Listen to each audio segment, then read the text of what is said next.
what it makes me think about is this. So why, if you go back 1940s, the only 4% of kids that were born in America are to a single mother. Okay, Right. that increased from 4% to 40%. Right. Okay, and the numbers are staggering. Where it's at today, specifically 70%. in 70% in blacks and different in different communities. Why do you think this happened? And if you were to say, well, here's how we can get away from this. This is how to fix it. So one, why did it happen? How do we get here? Two, how would you fix it?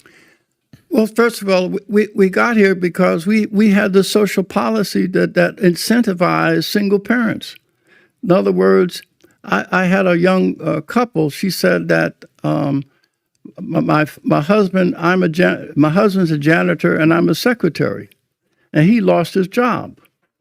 She said, I applied for welfare as a married couple and they refused me. But she said, if I was a single mother, then I can get help.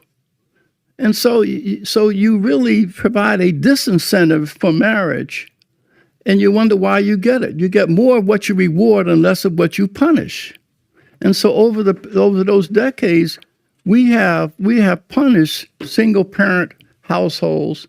The more you work, the more in other words, the more you work, the more perverse incentives for you. If I work and get a raise, I'm going to lose childcare. So that's why we have a system that disincentivizes work and marriage. And you had certain politicians that would use that, but they would spin it for votes. Oh, we're paying poor women to have kids.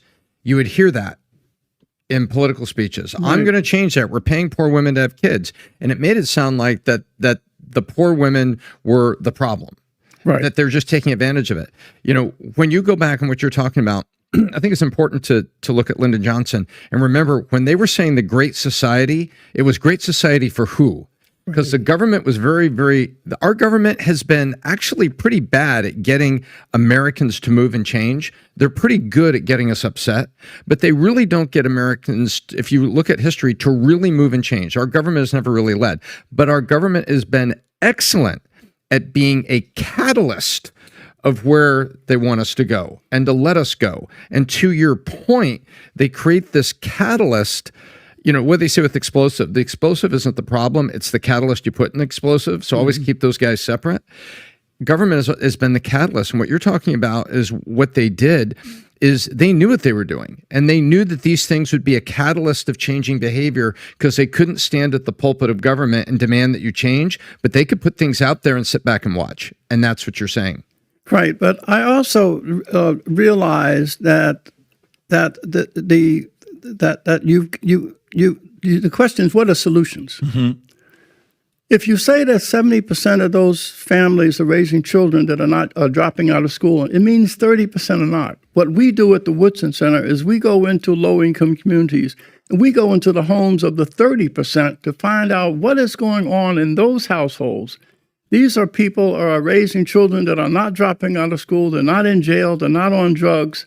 They're confronted with the same economic circumstances, and so the question is, what is it that's going on there? Right, that's not success leaves clues. Success. Yes. So that's why I fault conservatives also, is that they have been preoccupied when it comes to poverty, but only studying failure.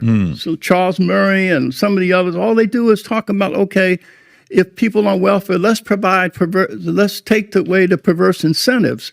I'm for work requirements. I'm for drug testing. But you can't stop there. What we do at the Woodson Center is that we go look for capacity. And so many of the people in the 30%, we need to hold them up and take what works for the 30% and expand it to the 70%. And that's what we do. But it's a moral and spiritual crisis, and it is not an economic and social crisis. But policy, be the left or right of center, takes very little into account of restoration, moral redemption, faith. And many of our groups who have been able to survive under the worst of circumstances is because of their faith. But the whole issue of faith is not even a factor in supporting people's restoration.